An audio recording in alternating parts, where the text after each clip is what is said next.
Everyone, welcome to my YouTube channel everyday accounts. आज का हमारा टॉपिक है ITR means income tax return. Income tax return को समझने से पहले हमें इनकम टैक्स के बारे में भी जानना बहुत ज़रूरी है, क्योंकि किससे डायरेक्ट कनेक्ट हैं दोनों। तो इनकम टैक्स डायरेक्ट और कंपलसरी फाइनेंशियल चार्जेस हैं जो कि गवर्नमेंट के थ्रू टैक्स पेयर की इनकम पर चार्ज किया जाता है। अब टैक्स पेयर हमारी फर्म हो सकती है, कंपनी हो सकती है या इंडिविजुअल होते हैं।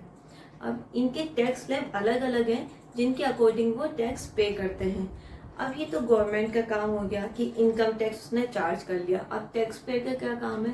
टैक्स पेयर करता है ITR फाइल करता है, जिसमें कि वो अपने सारे इनकम, अपने सारे एक्सपेंसेस और अपने सारे इन्वेस्टमेंट का ब्यौरा किसे गवर्नमेंट को देता है, जिससे अगर वो किसी डिडक्शन के लिए एलिजिबल हो जाए तो वो बहुत अच्छा है। इससे क्या होता है फायदा? इससे क्या टैक्सेबल इनकम कम हो जाती है, क्योंकि गवर्नमेंट को तो नहीं पता कि उसने ये भी इन्वेस्टमेंट किया है, उसके इतने खर्चे हो गए हैं, तो उससे जो उसकी टैक्सेबल इनकम है टैक्स पेयर की, तो वो कम हो जाएगी, जिससे कि टैक्स रिटर्न होने के चांसेस हो जाते हैं। तो ये इसका एक बेनिफिट है, इसका ITR का। इसका दूसरा बेनिफिट ये है कि लोन लेने में बहुत आसानी हो जाती है, क्योंकि जो आपकी इनकम है वो गवर्नमेंट ऑथराइज्ड मानी जाती है, जिससे कि लोन लेने में भी आपको बहुत आसानी हो जाती है। अब क्या ITR फॉर्म भरना सभी को जरूरी है? सभी ITR फॉर्म भरते हैं? नहीं भरते सभी फॉर्म। कौन नहीं भरता? सिर्फ इंडिविजुअल के केस में हम बात करते हैं। देखिए, टैक्स स्लैब के अकॉर्डिंग टैक्स स्लैब होता है हमारा ये 5 लाख से, यहाँ लगता है हमारा 5%, और यहाँ 5 से होता है 7.5 लाख पे 10%। ये नया टैक्स स्लैब है। अभी हम इतना ही जानते हैं।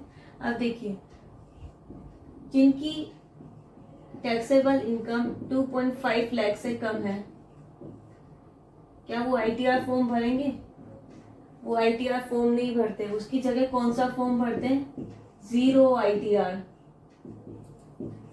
इसका मतलब ये नहीं होता है कि उन्हें भी टैक्स चुकाना है या टैक्स चुकाया गया है। इसका मतलब ये बिल्कुल भी नहीं होता है। इसका मतलब ये होता है कि गवर्नमेंट को टैक्स पेयर अपनी इनकम और एक्सपेंसेस सारे बता रहा है। इससे भी क्या फायदा होता है? लोन लेने में आसानी होती है। तो ये हमें जरूरी है भरना, जिनकी सैलरी 2.5 लाख से कम है, और जिनकी 2.5 लाख से ज्यादा है उन्हें तो ITR फॉर्म भरना ही है। अब ITR फॉर्म भरने के 2 तरीके होते हैं। पहला तो है कि फिजिकल फॉर्म के हम थ्रू भर सकते हैं, और दूसरा है कि हम E फाइलिंग कर सकते हैं। E फाइलिंग में आप CA की हेल्प ले सकते हैं, क्योंकि CA को पूरी नॉलेज होती है टैक्स की, या फिर आप खुद भी भर सकते हैं, क्योंकि ITR को फाइल करना इतना मुश्किल नहीं है। मैं आने वाले वीडियोस में आपको बता दूंगी कि ITR कैसे फिल कर सकते हैं, तो आप ये घर बैठे भी अपने लैपटॉप से ही आराम से फाइल कर सकते हैं। तो ये हो गया हमारा टॉपिक कि बेसिक नॉलेज ऑफ ITR। हमने ये कवर कर लिया कि ITR किसे कहते हैं और ये कैसे भरे जा सकता है, और 0 ITR क्या होता है।